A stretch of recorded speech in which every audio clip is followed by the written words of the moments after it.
You thought of someone you hadn't seen in over a year. Exactly 1 hour later, their name lit up your screen. You told yourself it was a coincidence. You desperately wanted a specific position at a specific company, and before the week was out, that door swung open for you. You called it luck.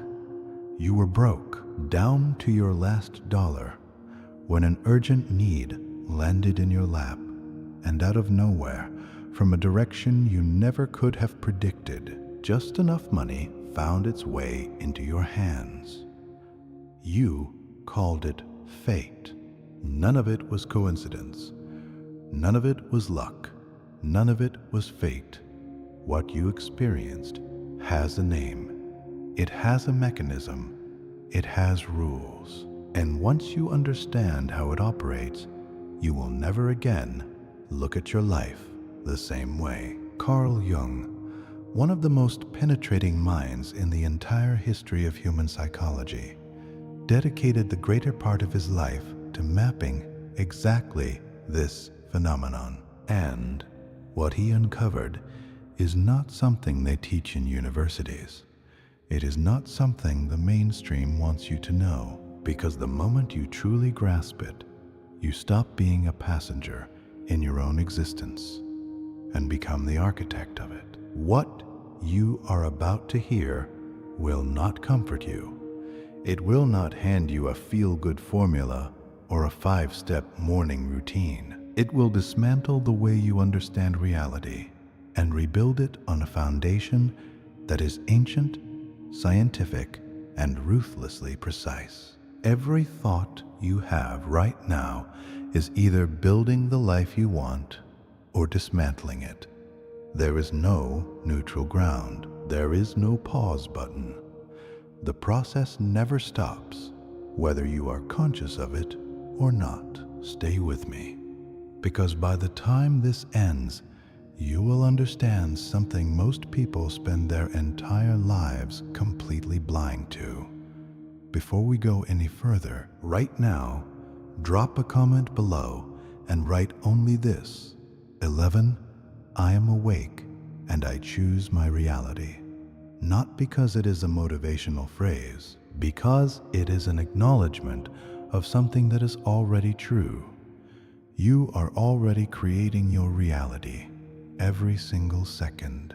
The only question is whether you are doing it with awareness, like a deliberate master, or whether you are drifting through chaos, unconsciously summoning everything you fear most. Write it, then stay close, because what comes next will rewrite everything. Thoughts materialize, not as a metaphor, not as a poetic suggestion. Physically, literally, concretely, they take form, they take flesh.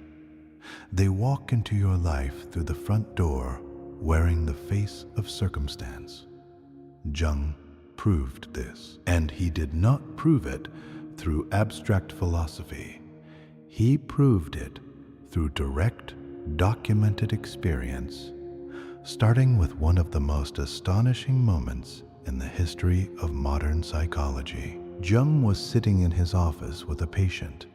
She was a highly rational woman, brilliant, analytical, and, as Jung noted, almost impossible to reach on a deeper level because her intellect formed an impenetrable wall around her inner world. She was recounting a dream she had experienced the previous night. In the dream, someone had given her a golden scarab, a beetle, luminous and ancient, shimmering with mythological weight. Jung listened carefully, tracing the symbolic significance of the image in his mind. It was a rich, potent symbol. The scarab was sacred in Egyptian tradition, a carrier of resurrection and solar energy. He was in the middle of formulating a response when he heard something strike the window behind him, a soft, persistent tapping. He turned around. There, on the other side of the glass, was an insect attempting to enter the room. Jung walked to the window and opened it. The creature flew into his cupped hand. He looked down. It was a scarabaeid beetle, the closest species to a golden scarab found in the Swiss climate, nearly impossible to encounter in that region. And it carried the same gold-green shimmer the woman had described in her dream just seconds before. Jung stood completely still. This was not a hallucination. The beetle was physically present, a material object moving in his palm. It was not a metaphor. It was not a symbol. It was a living creature that had arrived at precisely the right moment, carrying precisely the right meaning in a way that defied every known law of cause and effect. This was synchronicity, the profound, lawful, non-random connection between the inner world and the outer world, between the human soul and physical matter, between what is dreamed and what becomes real. Jung spent the following decades collecting, analyzing, and systematizing hundreds of similar cases. And what he found was not an anomaly. It was a pattern, a universal, consistent operating principle, the same invisible engine running beneath all of our lives, all of the time. You think of someone intensely, and they contact you.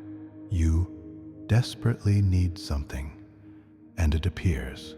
You send a question out into life, and life answers through a stranger's offhand remark, through a line in a book that falls open to exactly the right page, through a sequence of events that could not have been orchestrated by any visible hand.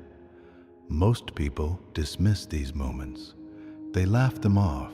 They say, "What a strange coincidence," and move on, eyes back on the ground.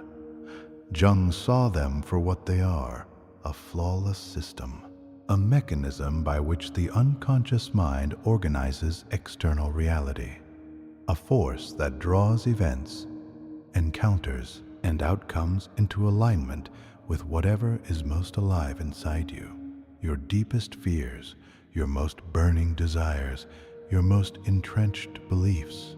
He called it the causal connecting principle. Two events linked not by physical cause and effect, but by meaning, by the resonance they share, by the frequency they emit, by the emotional charge they carry. Your inner state does not merely reflect your outer world, it sculpts it. Now here is where most people get it wrong.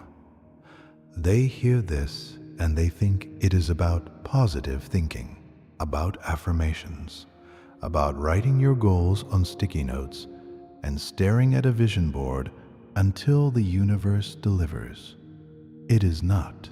It is nothing like that. And Jung would have been the first to tell you so. The conscious mind, the voice in your head right now, the one formulating opinions and making plans, is staggeringly weak compared to what lies beneath it. Jung described the human psyche as an iceberg. The conscious mind is the fraction you can see above the waterline, the glinting, sunlit surface. The unconscious is the vast, dark, immovable mass below, and it is the unconscious that controls somewhere between 90 and 95% of everything you do, every decision you make, every pattern you repeat.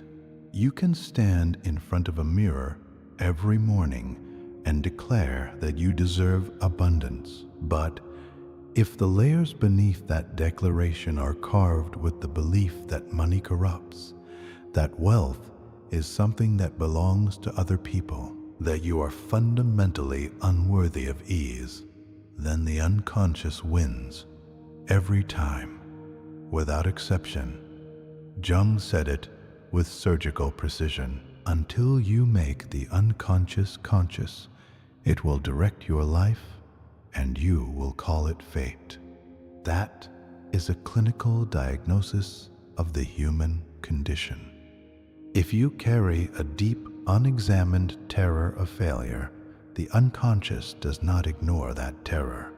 It organizes events around it. It arranges circumstances that confirm it, that feed it, that give it new evidence to present to you as proof.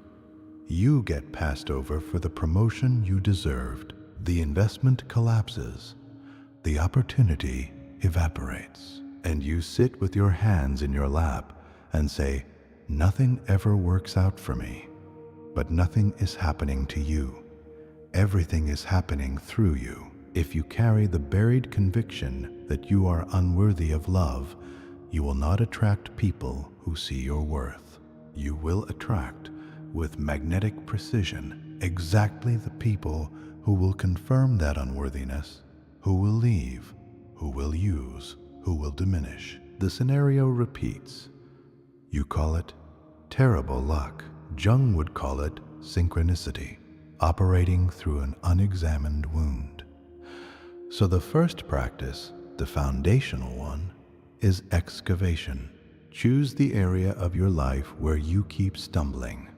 Money, relationships, health, career. And ask yourself, not what you want to believe, but what you actually believe. In the dark, in the quiet, when no one is listening. Finish this sentence with the first thing that surfaces. Money means, love means, success means. Do not filter, do not perform. Just catch the raw answer. That raw answer is your program, and it is already materializing every single day. The second truth is this: without emotion, thought is a bullet without gunpowder, completely inert. You can spend 16 hours a day thinking about what you want, and nothing will shift, not one atom of your outer reality. If those thoughts carry no emotional charge, the unconscious does not process words. It does not respond to intentions stated calmly in a journal. It responds to feeling, to energy, to the visceral, somatic, full-body truth of what you are actually experiencing when you think about what you want. Jung observed that synchronicities cluster around moments of intense emotional experience, profound grief, consuming desire, uncontainable joy, paralyzing fear. The moment feeling rises to its peak, the membrane between the inner world and the outer world thins. What is alive inside you bleeds through into external reality with far greater speed and force. Think about a time in your life when you wanted something so completely, not as a preference, not as a vague wish, but as a bone-deep certainty, and you got it, through paths that made no logical sense, through a sequence of events that seemed to arrange themselves without your intervention. That was not luck. That was high-charge emotion-activating synchronicity. And think about your deepest fears, the ones that had you awake at 3 a.m., the ones that made your hands shake. And how many of them came true? That was not fate punishing you. That was fear, operating at maximum emotional intensity, organizing the world around its own confirmation. The word emotion comes from the Latin emovere, to move outward, energy in motion. When you feel something deeply, you are not just experiencing a private, internal state. You are broadcasting a frequency. That frequency enters the collective field. The vast network that Jung understood connects all minds, all events, all moments, and the field returns to you whatever resonates at that same frequency. Right now, drop a comment below and write 528. I choose to feel what I want as if it already exists. Because 528 is the frequency of transformation and love in quantum resonance research. And choosing to write that is the beginning of charging your signal. The practice is this: choose something you genuinely want, not something you think you should want. Something that, when you imagine having it, creates a physical sensation, a loosening in the chest, a deepening of the breath, a warmth that spreads outward. That sensation is your instrument. Cultivate it. Spend 5 minutes, 10 minutes each day inhabiting the emotional reality of already having what you are moving toward. Not visualizing it cinematically, feeling it somatically. The body does not distinguish between a vividly felt experience and a physical one. When the body accepts a feeling as real, the unconscious registers it as present and begins organizing external events to match it. But one critical warning: the feeling cannot be manufactured. You cannot fake your way past your own nervous system. If you are forcing an emotion that your body does not recognize as true, the unconscious sees through it instantly.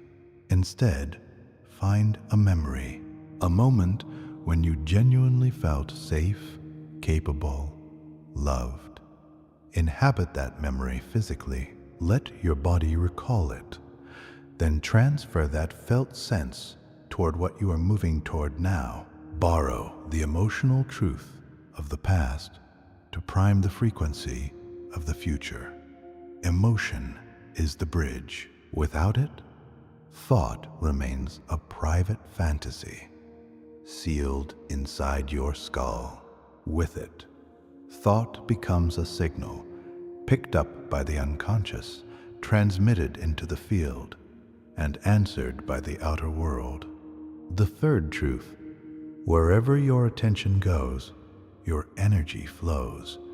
And wherever your energy flows, reality grows in that direction. Jung understood that psychic energy, the animating force of the soul, always follows the direction of conscious attention. What you consistently observe, you consistently amplify. If you fill your days consuming chaos, the news cycle, the economy, the accumulating evidence of everything that is broken and failing, you are pouring your creative energy into that frequency. And the unconscious, receiving the signal that this is what matters to you, dutifully organizes more evidence, more confirmation, more crisis. Not because the world is conspiring against you, because you handed it a set of instructions. But if, even in the middle of genuine difficulty, you train your attention toward what is possible, toward what is already working, toward the particular gravity of what you are building, the energy shifts. The unconscious begins surfacing different material. Unexpected openings appear. You start noticing what was always there but invisible to your previous focus. This is Jung's selective attention phenomenon in its most practical form. The day you buy a red car, the city seems suddenly full of red cars. They were always there. Your attention simply had no reason to register them before. Life works identically. Scarcity-focused attention surfaces scarcity. Possibility-focused attention surfaces possibility. Neither is lying to you. Both are showing you the precise slice of reality that your chosen lens makes visible. The world, at its most fundamental level, is neutral. It contains everything simultaneously: abundance and lack, connection and isolation, success and collapse. Your attention is a projector. Whatever it illuminates becomes your experienced reality. The pessimist and the optimist do not inhabit different worlds. They aim their projectors at different quadrants of the same world. Both, within the territory they choose to illuminate, are completely correct. Today, as a single experiment, make one commitment for the next 24 hours. Every time your mind drifts toward complaint, toward cataloging what is wrong, toward rehearsing the evidence for your own limitations, stop, redirect, find one thing, no matter how small, that is operating correctly.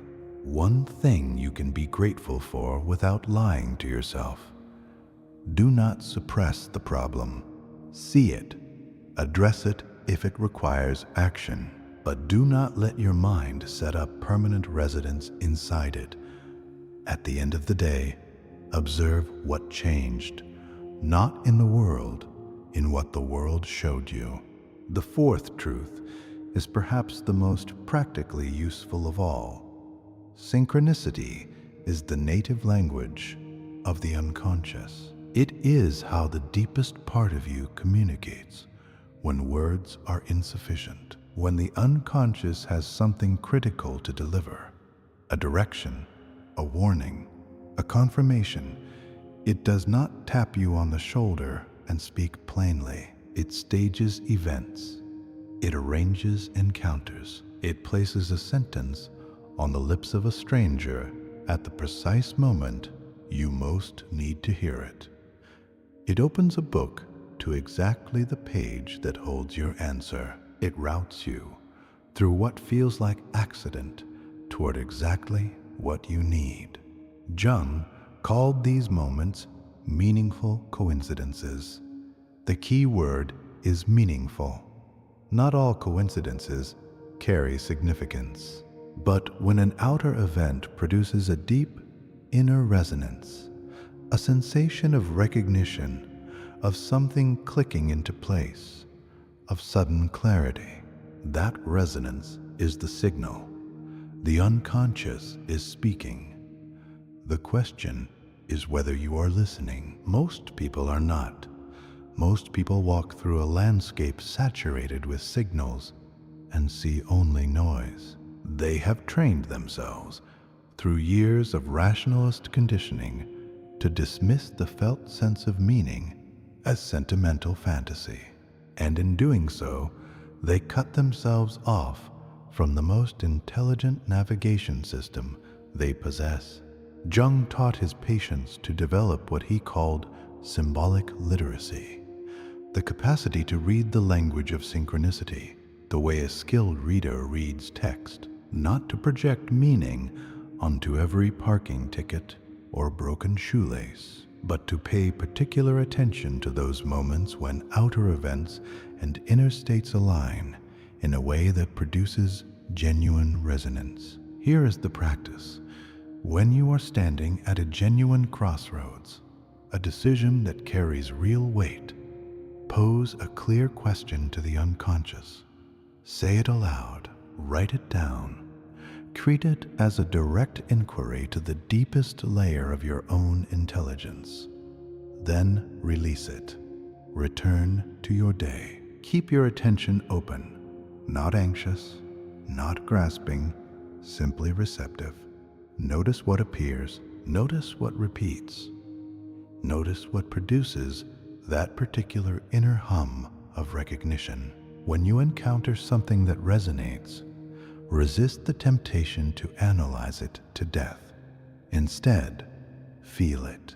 Ask, does this produce clarity, direction, a sense of rightness, or does it produce confusion, fear, contraction? Real synchronicity opens something. Paranoia closes it. Write this below. 444. My unconscious is already building the path I need. Because 444 in quantum numerology is the frequency of foundation, of structure being laid beneath the surface, the invisible architecture that becomes tomorrow's visible reality. The fifth truth: intention is always more powerful than action alone. Jung's research revealed something that makes most productivity culture deeply uncomfortable. The unconscious does not respond to what you do. It responds to why you do it, to the energy matrix behind the action, to the frequency of the intention that launched it. Imagine two people building identical businesses, same hours, same product, same effort, applied in the same direction, but one is driven by the desire to extract, to take as much as possible from as many people as possible. The other is driven by the genuine desire to contribute, to solve a real problem, to create value and receive abundance in return. Their physical actions are indistinguishable. Their outcomes are categorically different. Because the unconscious reads the signal behind the signal. It reads the intention. Clarifying your intention requires a specific kind of ruthless honesty, the kind that bypasses the socially acceptable answer and goes straight to the root. Ask yourself not just what you want, but why. And then do not accept the first answer. It is almost always a performance. Push beneath it. Ask again. Keep pressing until you reach the layer that feels uncomfortably naked. You may discover that the money you are pursuing is not really about financial freedom. It is about proving something to someone who once made you feel like nothing. And if that is the root, the money, even if it arrives, will not deliver what you are actually seeking. Because what you are actually seeking is self-worth, and no bank account can manufacture that. It has to come from within. The moment you realize this, the intention shifts. And when the intention shifts, the pathway shifts, and often the money follows as a byproduct rather than a battle. Or you may find that the relationship you are desperate for is not about love. It is about escaping the terror of being alone. And relationships built on escape become prisons. The true intention has to be wholeness, bringing fullness to another person, rather than borrowing theirs to fill your own emptiness. When intention is clean, synchronicity operates with crystalline precision. The right people appear at the right moment. The right doors open without requiring you to break them down. The current moves with you rather than against you. You stop fighting life and begin moving within its flow. The sixth truth is a paradox that the rational mind finds almost unbearable. Releasing accelerates manifestation. The more desperately you cling to what you want, the more forcefully you repel it. The more obsessively you monitor the process, the more thoroughly you disrupt it. This is not poetry. This is the precise, documented mechanism of how the unconscious responds to the signal of lack. When you need something with a frantic, white-knuckle urgency, when your sleep is broken by it, when your stomach contracts at the thought of not having it, when every decision filters through the terror of its absence, you are not broadcasting desire to the unconscious.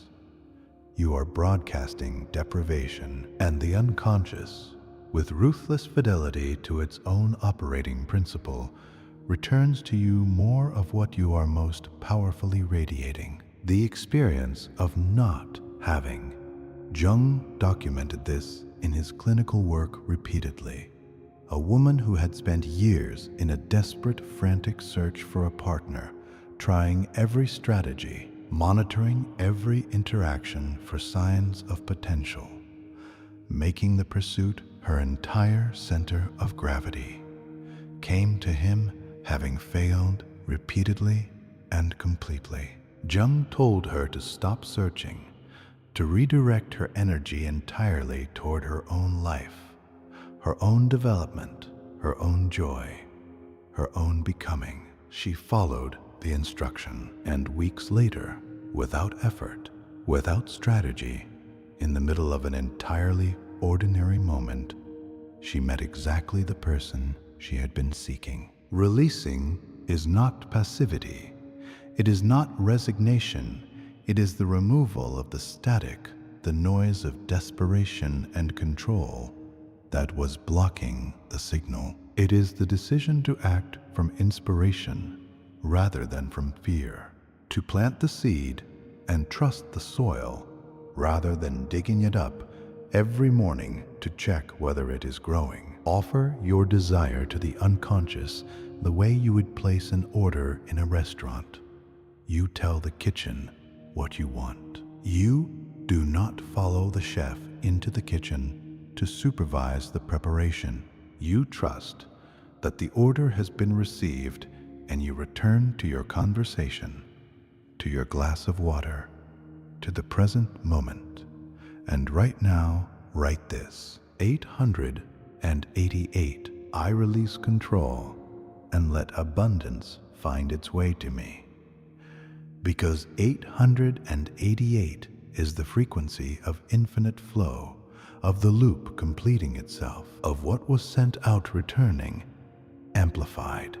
The seventh truth reaches all the way to the quantum substrate of reality itself. Jung, working closely with the Nobel Prize-winning physicist Wolfgang Pauli, arrived at a conclusion that shook both of them. Consciousness does not merely observe reality. It participates in the construction of it. Quantum mechanics had already demonstrated that the act of observation collapses the wave function, that a particle exists in a superposition of all possible states until a conscious observer causes it to resolve into one specific actuality. Pauli understood this at the mathematical level. Jung understood its psychological equivalent.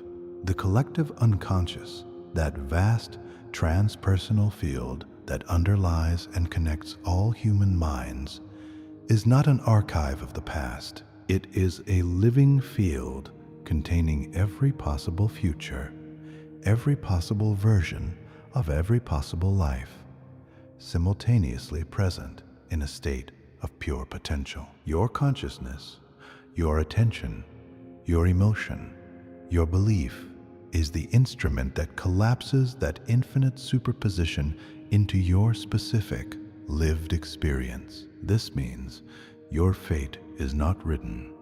It is not carved in stone by forces beyond your reach. It is a frequency you are continuously selecting from a spectrum that contains everything. The version of you that lives in abundance exists in that field right now. So does the version mired in scarcity, the version that is deeply loved, the version that is completely alone. All of them, equally real, equally present in potential, waiting for a frequency to call them forward. You are not creating your reality from scratch. You are selecting it from an infinite menu, and the selection mechanism is not willpower. It is not strategy. It is resonance. The frequency you are actually, genuinely, physiologically inhabiting in this moment. If you are living in chronic complaint, in the posture of the victim, in the architecture of powerlessness, you are resonating with the version of yourself that confirms all of that.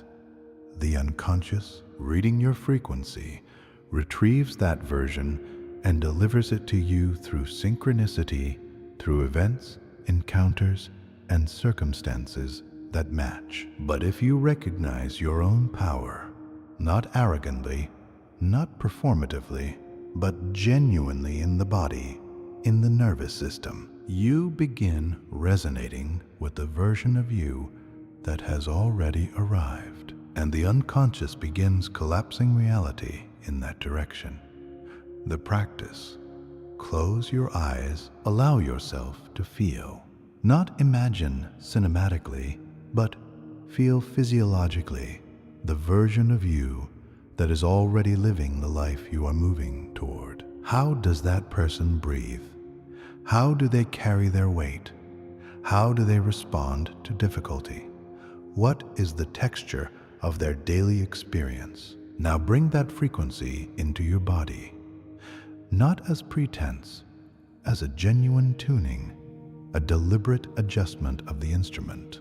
You are not pretending to be someone else. You are selecting the version of yourself that already exists in the field and beginning to inhabit its frequency in the present moment. The eighth truth. Resistance is the wall that stops every miracle. The unconscious is a self-balancing system.